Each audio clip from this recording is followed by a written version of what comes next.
Mesdames et messieurs, merci de nous suivre sur ITV. Merci de nous écouter sur iRadio 90.3. Bienvenue dans le jury du dimanche. Le JDD reçoit ce dimanche 2 novembre 2025 Abdoumbo, député porte-parole adjoint de l'Alliance pour la République APR. Abdoumbo, merci d'avoir accepté notre invitation. Merci Mamadou. Je voudrais d'abord vous remercier de m'avoir permis de venir m'exprimer au jury du dimanche, saluer vos téléspectateurs ainsi que vos téléspectatrices, oui. Ceux qui nous suivent à la télé, mais aussi vos auditrices et auditeurs qui nous écoutent à travers la radio. Oui. Donc je voudrais saluer tout le monde. Alors, honorable, disons que le Front pour la défense de la démocratie et la République a mobilisé ce vendredi, mobilisation pour dire non à la vie chère, mais également pour exiger la libération des détenus politiques, dits politiques entre guillemets. Aujourd'hui, quel bilan faites-vous de cette mobilisation?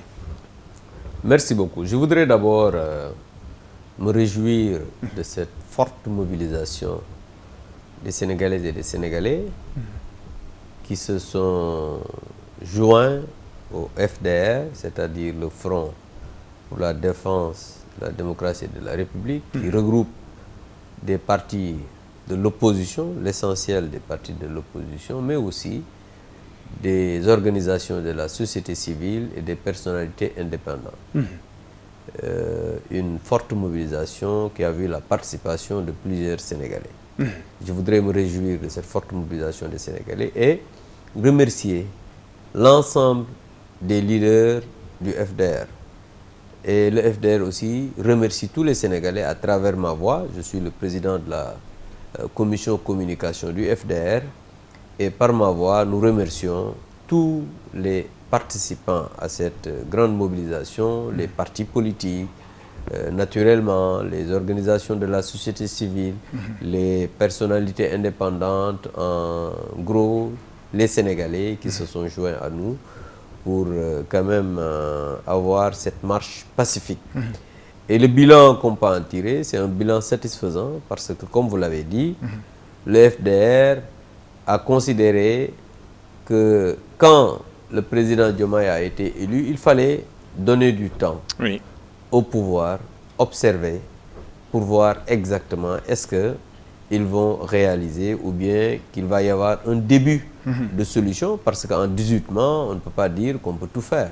Mais au moins, si on avait vu un début de solution, si on avait vu des promesses qui avaient été tenues, qui avaient été faites de nu, si on avait vu quand même un Sénégal qui va vers l'émergence, on n'allait pas organiser cette marche. Mais nous avons vu que pendant 18 mois, nous avons en face un pouvoir qui est dans le tâtonnement, un pouvoir qui a montré son incompétence chronique, un pouvoir qui est en train de travailler à fouler aux pieds les libertés fondamentales de ce pays. On a vu que l'appauvrissement des Sénégalais est en train de prendre des proportions inquiétantes. On voit que le pouvoir ne s'occupe pas réellement des préoccupations des populations. On voit encore, comme vous l'avez dit, que des prisonniers politiques sont quand même nombreux au niveau des prisons, parce que la marche, comme vous l'avez dit, c'était pour dire non à l'arbitraire, pour dire non à l'emprisonnement des hommes politiques, c'était pour dire non à l'acharnement que fait le pouvoir vis-à-vis de la presse, c'était pour dire non à la vie chère, mais aussi c'était pour que le pouvoir prenne conscience qu'il y a une opposition ici au Sénégal qui est capable de faire face à ces régimes. Donc je tire un bilan satisfaisant et dire simplement que c'est un début d'une contestation qui va monter en crescendo parce que le FDR n'a organisé une manifestation que dans Dakar. On a mobilisé que la région de Dakar. Ce n'était pas une manifestation nationale. Parce que si on avait décidé de faire une mobilisation nationale, vous avez vu, ça allait être quand même autre chose. Mais aujourd'hui, c'était un avertissement, un début parce que pendant 10 mois, le FDR, de manière méthodique, de manière responsable, a travaillé à l'organisation d'abord, a travaillé à l'implantation de nos structures, a travaillé à aller pénétrer les populations pour rencontrer les masses, c'est-à-dire les syndicats, la société civile, les travailleurs licenciés, les partis politiques, pour ensemble travailler à avoir un seul objectif, c'est-à-dire dire non à l'arbitraire, c'est-à-dire dire non à la vie chère, c'est-à-dire dire non à l'emprisonnement, quand même, tous azimuts des hommes politiques. C'était pour dire non à l'emprisonnement des journalistes, chroniqueurs, en somme, dire non à l'arbitraire et l'arrêt des poursuites politiques contre les anciens dignitaires de ce pays. Donc voilà un peu le bilan que je peux tirer après cette manifestation qui a eu quand même une réussite et les Sénégalaises et les Sénégalais ont suivi avec nous. Oui. Alors, lors également de l'organisation de cette manifestation, on a vu que votre parti, l'Alliance pour la République, était au devant de la scène, des cellules comme le département de Pikine, on les a vu organiser une conférence de presse, Guédiawaye, etc. Qu'est-ce qui a motivé, disons, que l'Alliance pour la République à prendre à bras le corps, disons, cette organisation-là? Oui, mais vous savez, l'organisation de la marche du 31 octobre, c'est un tournant décisif. Et il faut dire que c'est vrai, l'APR est aujourd'hui une force principale de l'opposition, ça il faut le dire, mais tous les partis politiques se sont impliqués. Et vous avez vu, ce qui est important, c'est un début d'organisation de l'ensemble des acteurs de l'opposition. Parce que même les partis politiques qui ne sont pas membres du FDR, les personnalités qui n'ont jamais assisté aux organisations du FDR, se sont joints au FDR pour montrer que nous sommes dans le temps des grands ensembles. Mais, comme je vous l'ai dit, notre parti, c'est un parti de masse, c'est un parti qui existe un peu partout. Et lors des dernières élections, ça a montré que quand même notre parti est encore là et c'est la première force de l'opposition. Mais cela n'est pas le plus important. Parce que nous, on ne fait pas une fixation sur, par exemple, le leadership de l'APR. Non. Aujourd'hui, le plus important, c'est la preuve. Le FDR, ce n'est pas une plateforme, c'est pas une coalition électorale. C'est une plateforme de lutte. Et quand on a une plateforme de lutte, il faut fédérer le maximum de forces sociales, le maximum de forces politiques, ce qu'on a fait. Et je pense que les acteurs politiques et sociaux ont compris qu'aujourd'hui, pour faire face à ce régime qui veut installer une dictature dans ce pays, il faut le dire, parce que quand un régime veut éliminer la presse, quand un régime veut éliminer les voix discordantes, quand un régime veut quand même tout faire pour installer la pensée unique, je pense que ce régime va installer une dictature. Et ça, moi je pense qu'il faudrait que ce régime-là, c'est-à-dire le régime de Pastef, comprenne que le Sénégal n'a pas commencé à exister en 2008. Aujourd'hui, on peut aller jusqu'à, même au-delà de 1960, pour dire que la démocratie sénégalaise a eu un processus d'implantation. Des hommes et des femmes se sont battus pour installer une démocratie aujourd'hui au Sénégal. Parce que la démocratie, il y a énormément de choses à dire, parce qu'aujourd'hui, on pouvait rester là à convoquer l'histoire, à convoquer Athènes avec Démon, Kratos, pour parler de latin, expliquer un peu la démocratie sur le plan vertical, comment la République fonctionne aussi sur le plan horizontal comme vertical. Mais tout cela, moi je pense que ce n'est pas important. Le plus important est qu'ils doivent comprendre qu'on est dans un pays qui s'appelle le Sénégal, qui a sa spécificité, ça il faut le dire.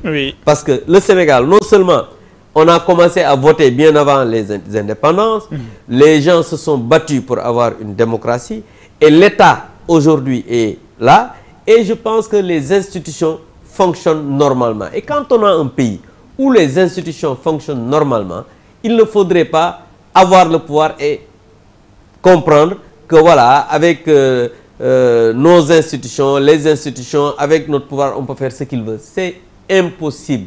Parce que le Sénégal, c'est une démocratie majeure. Le Sénégal est composé d'hommes et de femmes qui comprennent exactement comment fonctionne un État, qu'est-ce que c'est que l'État de droit. Donc ce n'est pas aujourd'hui le Pastef qui est arrivé au pouvoir en 2024 qui va changer le cours des choses. C'est ce qu'ils veulent. Mais je pense qu'il faut qu'ils comprennent que cela n'est pas possible. C'est pourquoi la manifestation du 31 octobre a été historique et quand même un avertissement. Et il faut le dire et le marteler. Oui. En 18 mois, on n'a jamais vu au Sénégal un pouvoir qui s'est installé en 18 mois et avoir en face une mobilisation comme ça des Sénégalais pour dire non à l'arbitraire, non à la vie chère, parce que les Sénégalais sont fatigués, les jeunes n'ont pas de travail, ils sont en train de faire des déguerpissements à tout va. On ne dit pas qu'il ne faut pas faire un déguerpissement, mais il y a des préalables, il y a des préalables à respecter, échanger avec les gens, les marchands ambulants, c'est pratiquement une partie importante de l'économie sénégalaise. On doit échanger avec les gens. Le président de la République, son régime, Macky Sall, quand il a voulu faire des déguerpissements pour les mécaniciens et autres, il y a eu quand même des hectares qu'on a aménagés, par exemple à Diamniadio, la Zampa, où on a fait construire des choses pour déménager, pour faire déménager les mécaniciens et faire des déguerpissements. Aujourd'hui, les marchands ambulants, vous avez vu, on avait créé un marché pour essayer de les caser un peu. Donc c'est comme ça qu'il faut faire. Il faut dans la concertation échanger avec les gens, parce que ceux qui sont en train de travailler dans les rues, de faire les marchands ambulants, mais ils veulent être organisés. Ils veulent que l'État... Et le rôle de l'État, c'est de travailler à les organiser. Le rôle de l'État n'est pas de les brutaliser ou bien de travailler à casser à tout va. Et c'est parce que ces jeunes-là, c'est des jeunes Sénégalais qui n'ont pas de travail. L'État, son rôle, c'est vrai, n'est pas de donner de travail, mais de créer des conditions pour que l'économie marche, afin que les petits entrepreneurs puissent quand même créer quand même du travail et que l'économie puisse marcher. Moi, je pense que c'est ça le rôle d'un État. Malheureusement, ces gens ne l'ont pas compris. Vous l'avez dit tantôt, après cette manifestation, c'est le début d'un long processus, d'une organisation. On parle beaucoup du 8 novembre. Le 8 novembre, justement, le président du parti PASTEF, par ailleurs le Premier ministre, a appelé à une mobilisation de ses militants au parking du stade Léopold Sédar Senghor. De l'autre côté de l'opposition également, l'on s'organise à travers le Niaktu national, comme l'a dit un des membres de l'opposition. Est-ce que le FDR également va se joindre à ce Niaktu national? Mais vous savez, ce qui est paradoxal avec ce régime PASTEF, aujourd'hui, ils sont au pouvoir, mais je pense qu'ils n'ont pas encore compris que les Sénégalais leur ont confié un pays. Parce que on ne peut pas avoir un pays où le régime passe son temps à se plaindre des difficultés. Vous pensez? Mais absolument. Parce qu'aujourd'hui, ils sont... Mais tu sais, quand on est incompétent, on ne peut pas avoir quand même la vision loin. Parce que l'incompétence aussi, ça, c'est une forme de cécité. Hein? C'est ça la vérité. Mais aujourd'hui, moi je pense qu'ils n'ont pas encore la claire conscience qu'ils ont la responsabilité de travailler pour un pays. Parce que quand un Premier ministre de la République, futur président d'un parti, appelle à un meeting, faudrait-il que le pays puisse être dans les conditions quand même parce que le Sénégal, les libertés sont bafouées. La vie est chère. Les jeunes n'ont pas de travail. Les perspectives ne sont pas claires. De jour en jour, on dégrade notre note. On a un problème même à négocier pour commencer un programme avec les FI. Les institutions de Bretton Woods pratiquement ne nous accompagnent plus. Aujourd'hui, l'économie est à l'arrêt. Mais quand un pays est dans cette situation, mais je pense que les tenants du pouvoir devraient même avoir honte d'organiser des meetings où ils vont utiliser de l'argent du contribuable, parce que leur meeting, comme ils l'ont fait, ils vont encore utiliser des cars un peu partout au Sénégal, parce qu'ils vont faire une mobilisation nationale. Mais ça, ce n'est pas de l'argent du parti. C'est l'argent des Sénégalais qu'ils vont utiliser pour organiser un meeting. Alors qu'aujourd'hui, les Sénégalais ont besoin de manger, les Sénégalais ont besoin de boire, les Sénégalais ont besoin de créer de l'emploi pour les jeunes, les femmes ont besoin d'être financées, l'économie a besoin d'être boostée. Et au moment où on vote des lois pour taxer davantage les Sénégalais, parce qu'aujourd'hui, ils n'ont pas la vision de travailler à une coopération qui amène de l'argent. Parce qu'il parle de souveraineté, d'endogénéiser l'économie et tout. Mais pour endogénéiser l'économie, faudrait-il travailler à ce que l'économie puisse créer des ressources. Mais aujourd'hui, on n'a pas une économie qui crée des ressources. Donc comment tu peux dire que voilà, il faut les ressources endogènes? Les ressources endogènes, c'est quoi? Ils pensent qu'il faut taxer davantage les Sénégalais sur le Orange Money, sur le Wave, parce que le Sénégalais qui payait, on le taxait déjà. Maintenant, celui qui reçoit aussi. Donc, il y a des taxes, parce que c'est plus de 700 milliards qu'ils ont prévu comme recette au niveau de ce budget-là. Maintenant, quand tu ne crées pas des ressources, quand l'économie ne marche pas, comment les Sénégalais vont pouvoir être taxés et amener des ressources au niveau du budget de l'État? C'est de l'utopie. Aujourd'hui, ils sont en train ils sont dans un nuage qui ne permet pas, par exemple, de comprendre que la réalité, c'est qu'ils reviennent sur terre. Donc, c'est pourquoi, pour revenir à ce meeting-là, que je pense que c'est même insulter l'intelligence des Sénégalais dans ce contexte d'organiser un meeting. Vous pensez que ce n'est pas le moment? C'est non seulement pas le moment, ils ne doivent pas le faire. Et aujourd'hui, la réalité du terrain et la réalité que vivent les populations commandent à ces tenants du pouvoir d'avoir de la retenue, de voir l'avertissement que les Sénégalais leur ont donné le 31 avec cette marche qui a eu une excellente réussite, pour qu'ils reviennent à la raison et quand même se poser des questions par rapport à leur futur. Mais aujourd'hui, comme ils sont dans une cécité, comme je l'ai dit, mais ils ont montré une incompétence chronique, comme j'ai l'habitude de dire, quand on a un regroupement d'agrégés en incompétence, c'est difficile d'avoir des visions qui travaillent à ce qu'un pays puisse aller de l'avant. Mais est-ce que le FDR va se joindre à ce Niartou? Mais le FDR, encore une fois de plus, pour éclairer, hier vous avez vu, ceux qui ont parlé de ce Niartou national ont même participé à la manifestation du FDR. Mais le FDR ne peut pas ne pas participer à cela, parce qu'aujourd'hui, nous allons participer à toute initiative qui travaille à abréger les difficultés des populations. Parce que ce qui va abréger la difficulté de ces populations-là, c'est que ce pouvoir-là quitte en 2029. Parce qu'aujourd'hui, on a compris qu'ils ont pris le pouvoir. C'est vrai, on respecte, nous sommes des républicains. La preuve,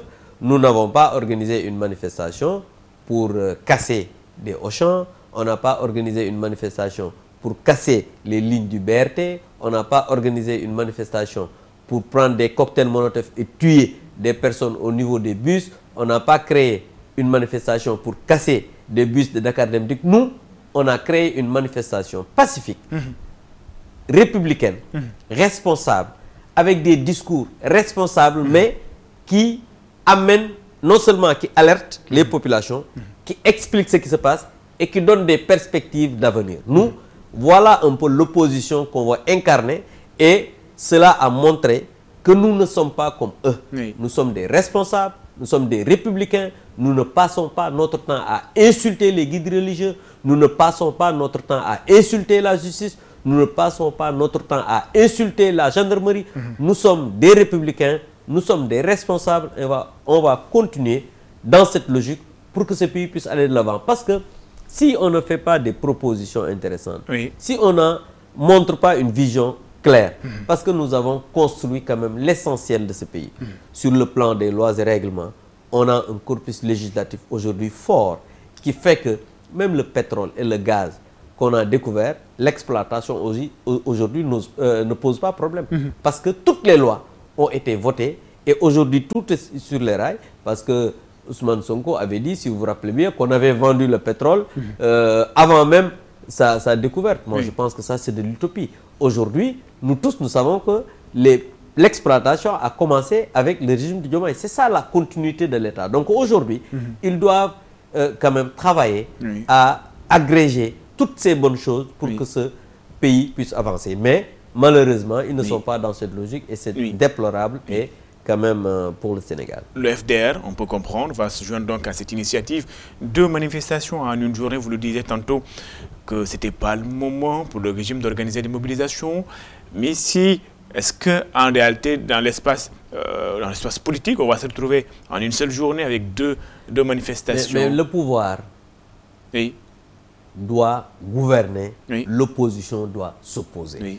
C'est que ce que l'opposition fait, ce sont des alertes. Non, encore une fois, mais je vous dis... Organiser une marche la même journée. Mais vous savez, comme je vous l'ai dit, ils n'ont pas à organiser de marche. Eux, leur rôle, c'est de trouver des solutions pour le Sénégal. C'est de trouver des solutions pour les Sénégalais. Ils doivent trouver du travail aux jeunes. Ils doivent travailler à tout faire pour que la vie chère puisse être un mauvais souvenir. Il doit travailler pour que l'électricité, l'eau puisse être diminuée. Parce que l'eau, on a augmenté à cause des taxes de leur loi qu'ils ont votées. Donc, pour dire simplement, c'est ça leur rôle. Ils n'ont pas organisé des meetings. Des meetings pourquoi? Prendre l'argent des Sénégalais pour faire du n'importe quoi. Mais le Premier ministre... Et le Premier ministre, il est président d'un parti politique également. Mais le Premier ministre est président d'un parti politique. Mais c'est le Premier ministre, c'est son parti qui a le pouvoir. Donc son parti doit l'aider à régler les problèmes des Sénégalais, mais pas à organiser des meetings pour insulter les gens. Alors, au-delà de cette marche, parlons de cette affaire désormais dite Madiambal Diagne, sous le coup de mandat d'arrêt international après avoir été cité dans un rapport de la CENTIF. Aujourd'hui, on a vu que notre consoeur et notre confrère Maïmouna Ndour Faye, notre consoeur Maïmouna Ndour Faye, notre confrère Babacar Fall, qui ont interviewé Madiambal Diagne, ont été arrêtés avant d'être libérés. En ce moment, le signal même de la TFM et le signal de cette TV également ont été coupés. Finalement, par rapport à tout ce qu'on disait sur la liberté d'expression et la liberté de presse, au vu de ce qui s'est passé, comment vous l'analysez? Mais vous savez, déjà, quand un État, un régime s'attaque à la presse, c'est parce qu'il a peur de quelque chose. Ça, c'est un. Deuxièmement, moi, je voudrais dénoncer avec la dernière énergie, vigoureusement, ce qui s'est passé à la RFM et à cette TV. Parce que nos confrères ont été quand même arrêtés arbitrairement. Et Maïmouna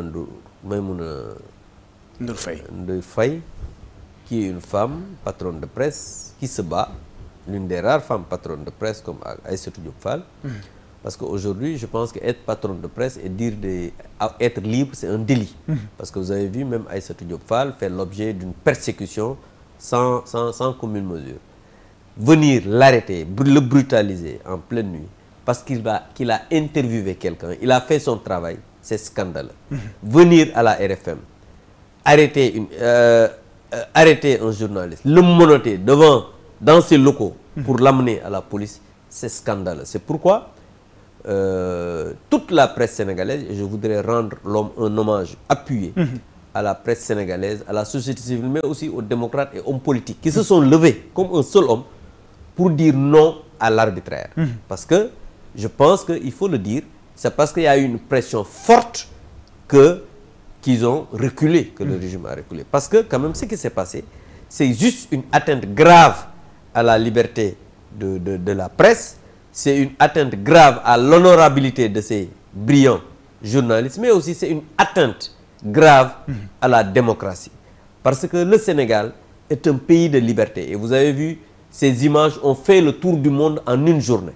Et cela fait quand même honte aux Sénégalais. Parce que le Sénégal est chanté partout à cause de sa démocratie, de sa liberté de presse. Mais avoir des actes comme ça, c'est scandaleux. Et ce qu'il faut noter, et ce sont des inquiétudes et des questions intrigantes qu'il faut se poser. Qui a arrêté Maïmouna Ndour Faye? Qui a arrêté Babacar Fall? Parce que on entend un peu partout des langues se délier et pour dire que ce n'est pas le procureur, d'autres disent que c'est la gendarmerie, la police, mais qui actionne la gendarmerie? Qui actionne la police? Et parce qu'on a vu que Babacar Fall n'est même pas allé au tribunal, Maïmouna Ndour Faye a été libéré immédiatement quand il est arrivé au tribunal. Donc il y a un problème, il y a quelque chose qui se passe. Qu'est-ce qui se passe? Je pense que les jours qui viendront vont nous édifier parce que jusqu'à présent, on n'a pas de réponse par rapport à cela, ce qui veut dire que peut-être il y a des difficultés auxquelles les Sénégalais doivent savoir. Donc, interviewer Madiambal Diagne, mais ce n'est pas un crime parce que je l'ai dit et j'ai donné des exemples. Vous vous rappelez quand Ousmane Sonko s'est retranché et s'est soustrait à la justice, allé à Ziguinchor, mais le Walfadjri l'a interviewé. Oui. Est-ce qu'on a arrêté Pierre-Edouard Faye? Non. On ne l'a pas arrêté parce qu'il avait fait son travail. Il y a même quelqu'un qui m'a dit il ne faut pas citer. Non, je dis, je le cite. C'est un exemple parce qu'il faisait son travail. C'est ça le professionnalisme. Le journaliste doit faire son travail. Oui. Il y a aussi, quand on a le Boy Guinée, il s'est évadé, Oui. un condamné, Oui. et pourtant on l'a interviewé. Est-ce qu'on a arrêté le journaliste qui l'a interviewé? C'était sous notre régime. Oui. Capitaine Touré. C'était ici même. Le capitaine Touré, Khalifa Diakhaté, Capitaine Touré, qui est un ami Oui. que je connais très bien, qui faisait tourner. Quand il a quitté la gendarmerie, mais on l'a interviewé. Est-ce qu'on a arrêté celui qui l'a interviewé? Donc moi je pense que il faudrait que ce régime-là puisse s'arrêter un moment et faire une rétrospection de ce qui s'est passé au Sénégal. Parce que apparemment, ils ne comprennent pas l'histoire politique du Sénégal, ou bien ils font ce qu'ils veulent, ils sont en train de vouloir installer une dictature, parce que c'est ça ce qu'ils veulent, c'est-à-dire toutes les voix discordantes, les faire éteindre, effacer les gens, comme le Premier ministre l'avait dit, mais je pense qu'ils risquent de s'effacer eux-mêmes. Le régime risque de s'effacer eux-mêmes, parce qu'en 18 mois, quand il y a une contestation comme ça envers ce régime-là, moi je pense que quand même il y a de quoi s'inquiéter. Oui. Aujourd'hui, peut-être ils sont aveuglés par peut-être les motards et les autres, mais il faut qu'ils comprennent que le Sénégal a besoin de sérénité. Le Sénégal a besoin d'hommes responsables. Le Sénégal a besoin d'hommes qui sont capables d'avoir des réflexions pour faire avancer le pays. Parce que ce dont on en a besoin, Oui. c'est qu'ils nous sortent un programme pour qu'on puisse savoir où on va. Parce que même dans ce qu'on fait, on voit un pilotage à vue qui n'a même pas sa raison d'être. Parce qu'aujourd'hui, dans la loi de finances, je leur avais dit ça, mais ils sont dans un entêtement chronique qui font qu'ils ne passent leur temps à faire que des bêtises. Parce que même les lois de finances, j'avais dit que la loi de 2022, avant même d'établir la loi de finances, on devrait changer ça. Parce que la loi de 2022 dit à l'article 24, le seul référentiel des politiques publiques dans ce pays, c'est le plan Sénégal émergent. Et ça, c'est pas, on n'a pas encore changé, c'est encore dans la loi. Mais ils n'ont qu'à changer ça. Parce qu'on leur a dit que nous, on est prêts à les aider même à faire un amendement en procédure d'urgence pour changer cela. Ils peuvent mettre Sénégal 2050, Sénégal 2030, plan de redressement. C'est eux qui sont au pouvoir. Oui. Mais s'entêter dans l'erreur, moi je pense que ça nous renvoie vers des lendemains sombres. Et je pense que ce régime est en train, est sur le mauvais chemin, ça il faut le dire. Et je pense quand même, c'est regrettable qu'on puisse en arriver là, en 2025, arrêter des journalistes qui font leur travail. Je pense que ça c'est déplorable. Et aujourd'hui, il faut qu'ils arrêtent cela, parce que quand même, c'est inacceptable. Je disais finalement, les régimes se succèdent et se ressemblent à peu près. La coupure du signal de cette TV, mais également la coupure du signal de la TFM. On avait vu cela au temps de Moussa Bocar Thiam. On le revoit également avec ce régime. Finalement, c'est quoi le problème? Mais vous savez, il faut distinguer les choses. C'est vrai qu'il y a eu des choses qui se sont passées dans notre régime. Il faut l'accepter, qui ne sont pas acceptables, que nous-mêmes, au sein de notre régime, on a eu à dénoncer. Et je pense qu'après, les choses se sont rétablies. Mais aussi, à un moment donné, avec Moussa Bocar Thiam, il faut comprendre que le pays était en ce moment à feu et à sang. Les gens étaient là en train de, à travers les réseaux sociaux, à travers certaines pour quand même casser les Auchan, casser les BRT, mais ça, c'était une insurrection. Et je pense que l'État, quand aujourd'hui un pays est dans ces conditions, l'État a le devoir de non seulement de gérer l'autorité de l'État, mais aussi de gérer quand même les personnes et les biens. Mais quand on a une opposition responsable, on n'a pas besoin de ça. Parce qu'aujourd'hui, vous avez vu, on a marché et absolument rien n'a bougé. On a marché, on nous a dit de terminer à 18 h parce qu'il faut rappeler. Et ça, nous dénonçons ça parce que ce sont des pratiques de notre âge. Parce qu'on a demandé notre autorisation, on nous a valsé jusqu'à la veille, à 19 h, on vient, on nous dit que l'itinéraire a changé. Mais on n'a pas tenu compte de cela. Parce qu'à l'époque, si vous vous rappelez bien, quand il dit que avec ou sans autorisation, nous marchons. Vous ne nous avez jamais entendu dire cela parce que nous sommes des républicains, nous sommes des responsables. Parce que la Constitution dit qu'il faut faire la déclaration préalable. Ce que nous avons fait 10 jours avant. On nous a appelé la veille. Moi, personnellement, je me suis rendu au commissariat et le commissaire m'a notifié que notre itinéraire a été changé. On s'est conformé totalement à ce qu'il nous a dit. Il nous a donné 1 kilomètre de marche, c'est-à-dire de score liberté au jet d'eau. Oui. On a accepté non seulement cela, on a marché, ils ont dit 15h à 18h, on a terminé à 18h moins 5 et on s'est dispersé. Il n'y a pas eu un petit problème. Donc pour montrer que nous sommes une opposition responsable, mais quand on avait une opposition qui passe son temps à casser, à aller voler dans les Auchan, à casser les bus, à casser le BRT, moi je pense que l'État devrait quand même rétablir l'autorité de l'État et protéger les citoyens et leurs biens. Voilà ce qui s'est passé et comme je vous l'ai dit, j'accepte qu'il y a des choses dans notre régime qui n'ont pas été dans les règles de l'art, mais on l'a toujours dénoncé. Mais aujourd'hui, au XXIe siècle, vouloir entraver l'exercice légal du métier de journalisme, c'est une aberration. Et comme je vous l'ai dit, même quand il y avait des choses qui n'étaient pas bien chez nous, jamais on est allé dans des rédactions, arrêter des journalistes, les monoter comme des malfrats et les amener à la police. Ça n'a jamais eu lieu. C'était une première dans ce pays. Et c'est pourquoi les gens se sont levés pour dire arrête. Et je pense que ça doit s'arrêter. Parce que quand ils sont venus, leur entreprise, c'est clair, ils veulent casser du journalisme. Ils veulent tout faire pour éliminer les voix discordantes. Ça, c'est pas possible au Sénégal. Oui. Ousmane Sonko doit savoir que ce pays, c'est une démocratie. Il ne peut pas empêcher les gens de dire ce qu'ils pensent. Ça, je pense qu'il faut qu'ils se le tiennent pour dire. Oui. Alors, il y a également cette histoire de mise en accusation de l'ancien président Macky Sall devant la Haute Cour de justice. Le projet a été introduit à l'Assemblée nationale par Guy Marius Sagna. Il a été rejeté par le bureau. Revenons à ce projet de résolution de mise en accusation de Macky Sall. J'y arrive. Qu'est-ce qui s'est passé d'abord? Mais qu'est-ce qui s'est passé est que nous sommes en face de députés qui sont dans une ignorance et qui s'entêtent dans leur ignorance. On l'avait dit, quand ils ont déposé ce projet de résolution, on avait dit d'abord non seulement que c'était une aberration, parce que le député n'a pas le droit de venir comme ça, déposer un projet de résolution de mise en accusation pour trahison. Et ça c'est un. Dans le code pénal sénégalais, code de procédure pénale sénégalais, on dit, et dans la constitution, que le président de la République ne peut être jugé que pour haute trahison. Oui.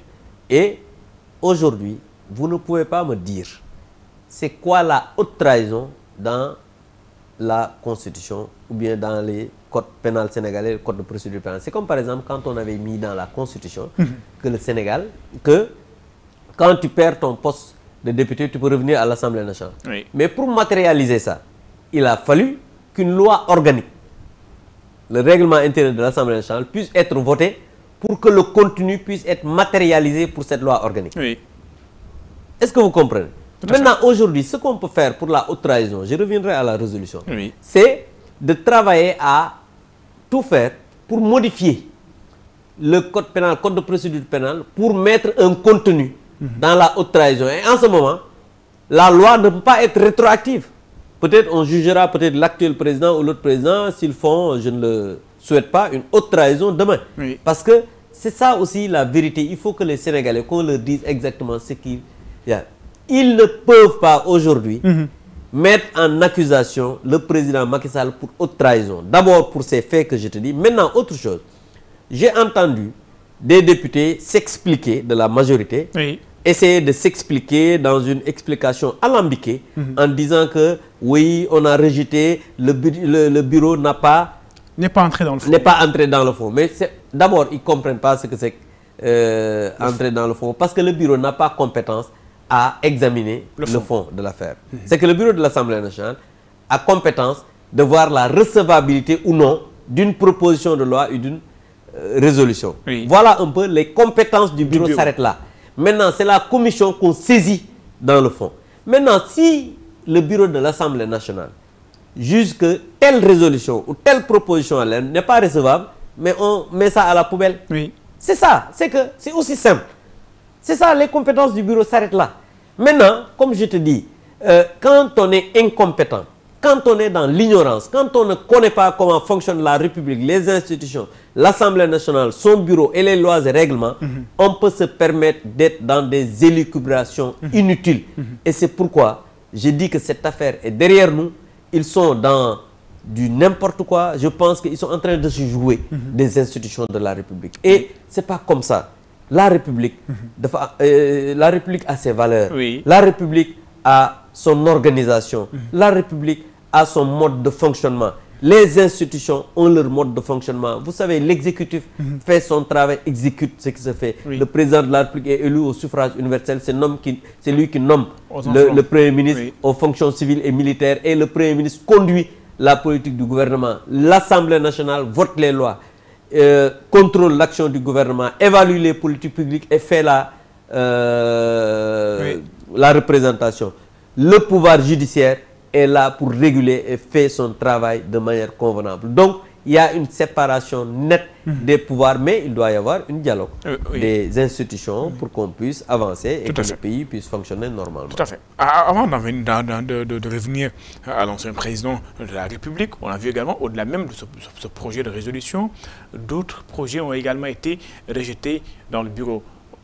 Il y a eu le projet de la mise en place d'une commission d'enquête parlementaire, plusieurs projets, 10 au total. Oui, mais c'est parce que, comme je l'ai dit... Mais est-ce qu'il ne faut pas se dire qu'il y a quelque part un problème où la 15e législature qui introduit des projets de résolution systématiquement rejetés? Mais parce qu'aujourd'hui, comme je vous l'ai dit, quand on ne connaît pas et qu'on ne sait pas qu'on ne connaît pas, on est dans des difficultés. Voilà la situation dans laquelle mes amis sont. Oui. C'est quand même problématique. Mais c'est problématique, quand on ne sait pas, il faut vraiment aller vers les sachants pour qu'ils vous disent exactement ce qui se passe. Vous avez vu, nous, quand on était là dans nos législatures, il y a eu des commissions d'enquête sur l'affaire des 94 milliards, il y a eu des missions d'information sur les inondations, il y a eu pas mal d'initiatives qu'on a mis sur pied. Maintenant, moi, je pense que c'est normal, ils viennent d'arriver, ils vont apprendre et de toutes les manières, nous, on va mettre notre expérience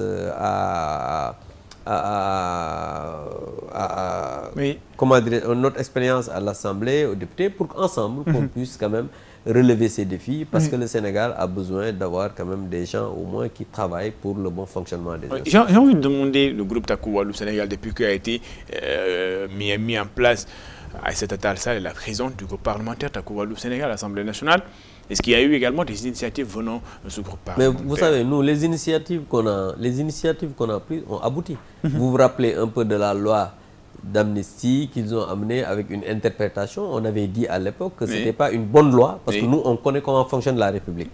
Et quand on a déposé au Conseil constitutionnel, le Conseil constitutionnel leur a dit, vous avez mal saisi, vous avez mal fait, et a rejeté cette loi d'interprétation. Nous avons mis sur pied aussi, on a posé des questions écrites sur pas mal de choses, on a eu des réponses. Donc, pour dire simplement que nous, on n'est pas dans l'amateurisme, on est dans quand même la conception. Tout ce qu'on fait, on le réfléchit. On réfléchit. C'est vrai que je rappelle aussi que cette initiative sur la loi interprétative, on l'avait fait avec d'autres camarades, aussi d'autres collègues de l'opposition, des non-inscrits. Donc, pour dire simplement que nous, on n'est pas dans le tâtonnement. La République a ses règles. Nous, ce qu'on fait, on le réfléchit, on discute, on voit exactement les voies et moyens pour arriver à imposer un peu ce que nous faisons, mais aussi en toute légalité. Pour revenir à l'ancien président Macky Sall, vous, ça fait combien de temps que vous ne l'avez pas entendu? Est-ce qu'il était au courant de cette manifestation? Le président, je l'entends tout le temps. Pour couper court à ça, je l'entends tout le temps. Parce que c'est quelqu'un qui est encore président de notre parti. C'est lui qui accompagne encore son parti. Il est intéressé par le Sénégal parce que il a construit ce pays. Il a fait des réalisations incommensurables dans ce pays. Il a dirigé ce pays pendant 12 ans. Donc, le Sénégal ne peut pas, le président Macky Sall ne peut pas être insensible au Sénégal et à son fonctionnement. Et comme je vous l'ai dit, c'est encore le président de notre parti. Donc, on est en contact permanent avec lui. Ça, il faut que ça soit clair. D'accord. Alors, parlons du budget de 2026. Bientôt, les commissions vont se réunir pour se pencher sur le budget de 2026. On parle de 7 000 milliards ou plus qui sont attendus. Avec la situation actuelle du pays, c'est pas un budget ambitieux. Mais vous savez, tu sais, on est obligé d'avoir un budget, ça c'est un. Oui. Deuxièmement, le budget 2026, d'abord j'ai parlé de cette anomalie par rapport même à la loi et le référentiel des politiques publiques de ce pays, et je pense que peut-être ils auront le temps de rectifier ça. Oui. Mais, vous savez, le budget, eux, ils pensent que le budget, il faut quand même aller vers pour un matraquage fiscal, parce qu'il y a plus de 700 milliards qui est attendu des taxes. Ça, c'est extraordinaire. Ça, c'est un. Deuxièmement, on a vu aussi des anomalies dans le budget. Je l'ai dit que le budget de la présidence puisse quitter 72 milliards pour aller à 204 milliards. J'ai entendu des explications parce que j'avais dit, quand je le disais, j'ai dit qu'il ne faut pas venir ici nous expliquer, vous voyez, des agences ou des trucs, mais ça n'a pas de sens. Parce que quand on veut la transparence, quand on parle de Djubal Djubanti, il faut faire une déconcentration. Comment on peut prendre énormément de structures pour venir amener ça à la présidence? Pour faire quoi? Le président de la République, c'est lui qui est élu, c'est lui qui doit... Il y a un gouvernement, il y a des directions, il y a des organes qui doivent contrôler, mais aujourd'hui, l'IGE au niveau de la présidence, alors que ces structures-là doivent être vérifiées par l'IGE et tout ça au niveau de la même tutelle. Ça, quand même, ça peut porter à confusion. L'argent du pétrole, je l'avais dit, le fonds 6, les 7 milliards, on l'a mis à la présidence. Pourquoi? Ça n'a pas de sens. Aujourd'hui, l'ADER à la présidence, l'APIX, tout ça, c'était à la présidence, c'est vrai. Mais l'ADER, je pense quand même, est-ce qu'il y a des financements? Est-ce qu'ils ne veulent pas politiser les financements? C'est des choses aussi à dire. Et aujourd'hui, on a vu une explosion de la masse salariale, alors qu'on n'a pas une transparence dans le système de recrutement. Comment ils ont recruté les gens? Je pense qu'on va discuter de toutes ces questions au niveau de la session budgétaire, parce que le 6, on va commencer le marathon budgétaire avec le ministre des Finances d'abord qui va venir. On parle des généralités, des budgets des institutions, et les ministères par 2 jours viendront et on va examiner chaque ministère, et après cette commission des finances élargie aux commissions techniques compétentes, on va aller vers les plénières, et je pense qu'on aura le temps de discuter, éplucher exactement budget par budget, franc par franc, pour voir exactement l'argent qu'ils veulent quand même utiliser pour ce pays. Parce il faut aussi que certains ministres nous expliquent où est passé l'argent des 8 milliards. On en a parlé, il y a Mbaye Dione qui a posé une question écrite, on ne l'a pas encore vu parce que ce n'est pas nous qui l'avons dit, mais c'est les populations qui ont dit qu'ils n'ont pas vu la couleur de l'argent. Ça, c'est un. Deuxièmement, les 5 milliards là dont on dit qu'on a distribué ça aux détenus, aux ex-détenus, je ne sais quoi, il n'y a pas une commission qui a été mise sur pied. La justice n'a pas fait de délibération pour dire voilà l'argent qu'on a donné, on a donné cet argent. Donc il y a aussi l'affaire de laser qui n'est pas encore très claire, parce que notre collègue Thierno Alassane Sall est en train de faire le tour, et on voit que des villages qui se disaient que laser a dit électrifié n'ont même pas de poteau.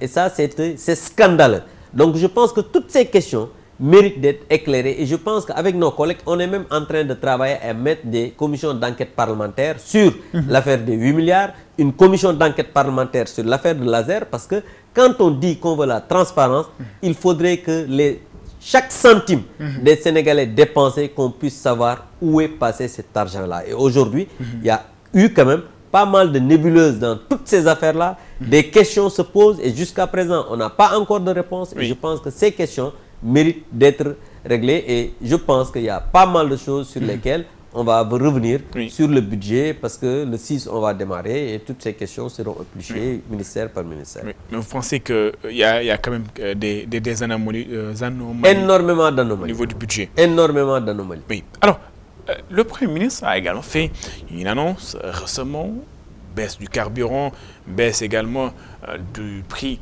de l'électricité, des annonces qui peuvent quand même soulager la population. Et par rapport à la faisabilité, vous pensez que c'est possible? Mais vous savez, nous ne pensons pas.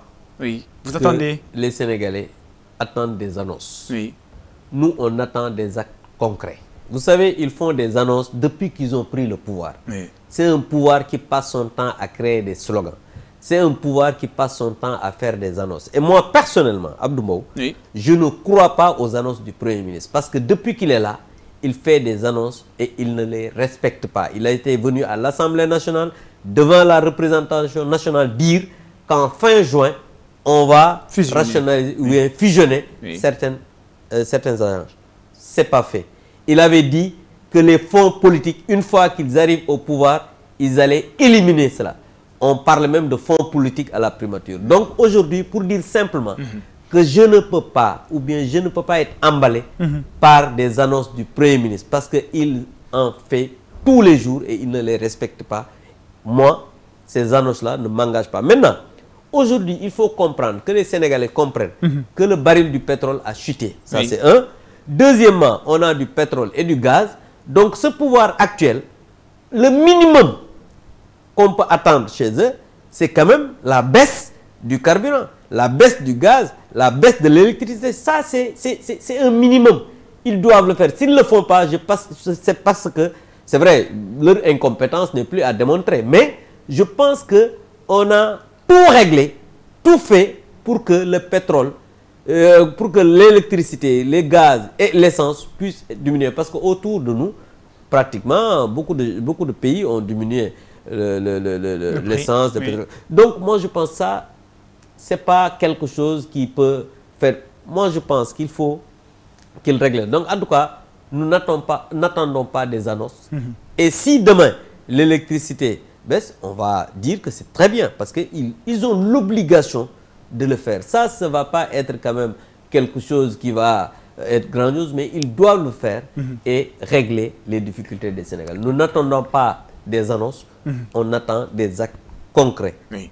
Alors, cette relation entre le Sénégal et les FMI, d'abord, cette histoire de dette cachée, de rapports cachés, le pouvoir parle de dette cachée. Vous, du côté de l'opposition, vous parlez de rapports cachés, notamment les avocats de l'ancien président. Finalement, on se perd dans ce, ce débat-là. Parce que si un État ne peut pas éclairer la lanterne des Sénégalais, qu'on se perd dans quelque chose, la faute est à l'État. Parce que c'est l'État aujourd'hui qui doit non seulement travailler à ce que les Sénégalaises et les Sénégalais font confiance, et confiance en eux, c'est eux qui doivent rassurer les bailleurs, mais aujourd'hui, ils ne le font pas. Et je dis encore, les rapports, eux, ils disent la transparence. Nous, on a demandé et exigé la publication des rapports de l'IGF. Parce que quand on publie le rapport de la Cour des comptes, de l'IGF, on peut publier le rapport de l'IGF. On demande la publication du rapport de l'IGF. On demande la publication du rapport de Mazars. Et à l'intérieur même, on dit qu'il faut qu'ils nous expliquent comment ils ont donné le marché à Mazars et combien ils ont payé. Parce que ça aussi, c'est important. Mais aussi la publication du bulletin statistique de la dette, qui est un document public. Et depuis juin 2024, on n'a pas vu ce rapport. Alors que dans ce bulletin statistique de la dette, tu vois exactement la dette contingente des sociétés parapubliques. Donc moi, je pense que si on publie cela, et jusqu'à présent, ils n'ont pas donné de réponse à cela. Donc moi, je pense que on a dit que la dette ne peut pas être une dette cachée. C'est que l'État aujourd'hui a pris la responsabilité d'agréger la dette contingente et la dette centrale pour arriver aujourd'hui à 136 milliards. Mais ça, c'est une option des nouvelles autorités. Mais ils n'ont qu'à assumer ça. Parce que nous, on avait une autre option, c'est-à-dire la dette parapublique qui est de côté avec une garantie souveraine. Et la dette centrale qui était sur le PIB qui nous permettait d'avoir quand même des financements de l'étranger. Mais comment on peut avoir une dette cachée et la payer? La dette dont tu parles là. Aujourd'hui, c'est dans la LFI, ils sont en train de payer ça. Une dette, quand elle est cachée, elle ne peut pas être payée. C'est de l'utopie, c'est de la phraséologie. Et je pense qu'aujourd'hui, ils n'ont qu'à poser des actes concrets et nous exigeons encore une fois de plus la publication de ces rapports-là pour que les Sénégalais puissent comprendre exactement où se trouve la vérité. Finalement, on se demande, cette bataille d'opinion, peut-être, elle va profiter à qui? Mais ce n'est pas une bataille d'opinion, c'est juste une... comment dire, on veut une transparence. on veut que les choses soient claires. Ils ont parlé de dette cachée, il n'y a jamais eu de dette cachée. Aujourd'hui, ils refusent de publier les rapports. Les Sénégalais doivent exiger qu'ils publient ces rapports-là et qu'ils disent aux Sénégalais la responsabilité qu'ils ont eu d'agréger la dette contingente et la dette centrale. C'est une option. Oui. On peut comprendre qu'ils peuvent avoir une autre option, mais quand on a une option de gouvernance, quand on a une option de calcul, il faut l'assumer et le dire devant les Sénégalais. Oui. Alors, honorable, parlons également de cette gestion, la gestion du régime. En bilan, 1 an, 8 mois, c'est vrai que vous l'avez tantôt brossé. Après 1 an, presque 8 mois de gouvernance, comment vous jugez? Mais après 1 an, après 18 mois, mais vous avez vu, leur seul bilan, c'est l'emprisonnement à tout va des hommes politiques, l'emprisonnement des journalistes, l'emprisonnement des chroniqueurs, la détérioration du tissu social. Aujourd'hui, des jeunes qui sont renvoyés par milliers, on parle de 40 000 jeunes qui ont perdu leur emploi. Aujourd'hui, l'économie qui est à l'arrêt, le BTP aujourd'hui qui est totalement, pratiquement à l'arrêt. Et je pense qu'aujourd'hui, l'économie du Sénégal est à l'arrêt. Cela, c'est le bilan en 18 mois. Et lui-même, Ousmane Sonko, a dit que le temps est arrivé de faire un bilan. C'est ce qu'il a dit. Mais aujourd'hui, quand on fait un bilan de ce qu'ils ont fait depuis 18 mois, mais comme je vous l'ai dit, c'est l'arrêt. La vie est de plus en plus chère. L'économie est pratiquement à l'arrêt. Le BTP, n'en parlons pas. Des milliers de jeunes renvoyés. Aujourd'hui, le climat social est tendu. La presse, aujourd'hui, peine à se relever. L'aide à la presse qu'on vote depuis 2 ans n'est pas donnée à la presse. Donc voilà aujourd'hui le bilan qu'on peut tirer par rapport à ces 18 mois de régime. Aujourd'hui, ils n'ont rien fait dans ce pays. Il n'y a pas un début de projet qu'on a vu. C'est vrai que l'État, c'est la continuité. Ils sont en train d'inaugurer, par exemple, les réalisations du président Macky Sall. Je pense que d'ici 5 ans, c'est tout ce qu'ils feront parce qu'il y a encore des réalisations qu'ils doivent inaugurer. L'hôpital de Tivaouane, d'autres infrastructures qu'ils vont continuer à... mais l'État, c'est quand même la continuité. Mais je vous dis, l'État, c'est la continuité, mais il faut l'accepter et l'admettre. Mais quand on vient, il faudrait au moins avoir des débuts de solutions. Parce qu'eux, ils avaient dit qu'ils avaient des solutions. Mais jusqu'à présent, on n'a pas encore vu un début de solution dans ce qu'ils avaient parlé, ce qu'ils avaient présenté comme un projet pour réformer le Sénégal, pour changement systémique, je ne sais quoi. J'ai envie de parler un petit peu de l'Alliance pour la République, des anciens, par exemple, l'ancien coordinateur des cadres républicains, Abdoulaye Diouf Sarr, si je peux le citer, et maintenant président d'un parti. Il y a eu également d'autres qui sont sortis de l'APR, qui ont soit créé des mouvements, ou soit devenus également responsables d'autres partis. Par exemple, Maguette Sène, qui a également son mouvement, les Cheikh Issa Sall, entre autres. Aujourd'hui, il y a quelqu'un qui se fait un petit peu rare. Et on se demande est-ce qu'il est toujours membre de l'APR ou pas. C'est le coordinateur de l'Alliance pour la République du département de Podor, Abdoulaye Daouda Diallo. Je peux l'appeler, j'ai envie de le citer. Cela fait un moment. On se demande est-ce qu'il assiste aux réunions.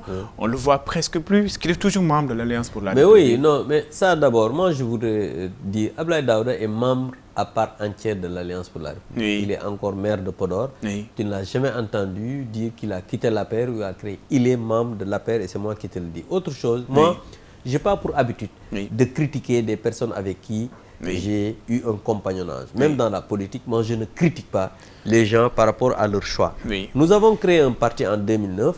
On a eu un compagnonnage, des gens nous ont rejoints et apparemment, après, certains ont préféré aller créer un parti, un mouvement. C'est de leur responsabilité d'entrer dans un parti, mais aussi c'est de leur responsabilité d'en sortir. Aujourd'hui, ils ont quitté l'APR, mais d'autres sont arrivés en masse dans l'APR. C'est comme ça aussi la vie dynamique d'un parti politique. Aujourd'hui, l'Alliance pour la République est en train de se faire peau neuve. Pas avec... voilà, mais... On est en train de s'installer, on va bientôt, dans les jours qui viennent, installer notre nouveau secrétariat exécutif national.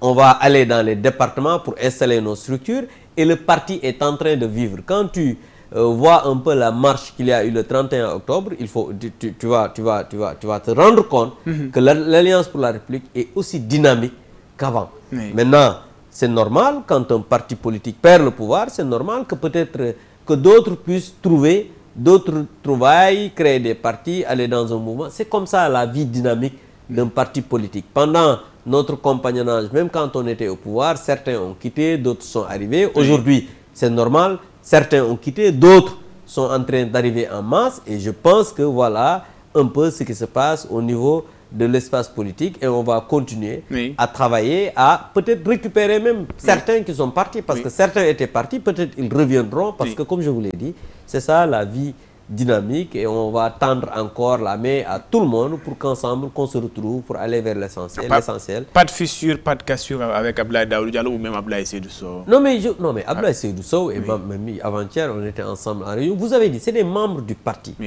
C'est des membres du parti. Aujourd'hui, si quelqu'un sort du parti, tu l'entendras dire qu'il sort du parti. On va, tu sais, un parti politique, chacun a un rôle. Certains c'est des porte-parole. Certains, c'est des gens qui travaillent sur le terrain, d'autres, c'est comme ça. Il y a une multitude de tâches qui vont se faire et chacun s'occupe de sa responsabilité, de ce qu'il doit faire. Mais on est un parti dynamique et je pense qu'on va ensemble se retrouver pour aller vers l'essentiel. Ensemble, je vous rappelle, Abdou Mbow, député à l'Assemblée, porte-parole adjoint de l'Alliance pour la République APR, était donc l'invité du jury du dimanche. Honorable, merci d'avoir répondu à notre invitation. Mais merci beaucoup. Je voudrais d'abord vous remercier pour m'avoir permis de m'exprimer au niveau du jury du dimanche. Et je lance encore un appel aux Sénégalaises et aux Sénégalais à soutenir davantage l'opposition pour qu'ensemble qu'on puisse avoir quand même des lendemains meilleurs. Parce que ce régime, je pense que doit faire son temps et quitter en 2029. Et je pense que cela doit commencer par les élections locales en 2027 pour qu'on puisse comprendre que c'était vraiment une transition, parce que l'autre l'a dit, le député Guy Marius Sagna a dit qu'on doit avoir un président de transition. Ça doit être une réalité, mais une transition démocratique de 5 ans. Comme ça, en 2029, ils vont quitter pour céder la place. Parce que quand on ne peut pas gérer un pays, quand on n'a pas la culture démocratique d'être responsable des affaires dans un pays, on doit quitter ce pays pour aller faire autre chose. Abdou Mbow, député, porte-parole adjoint de l'Alliance pour la République. C'était tout pour ce numéro du jury du dimanche. Rendez-vous dimanche prochain pour notre numéro. Au revoir.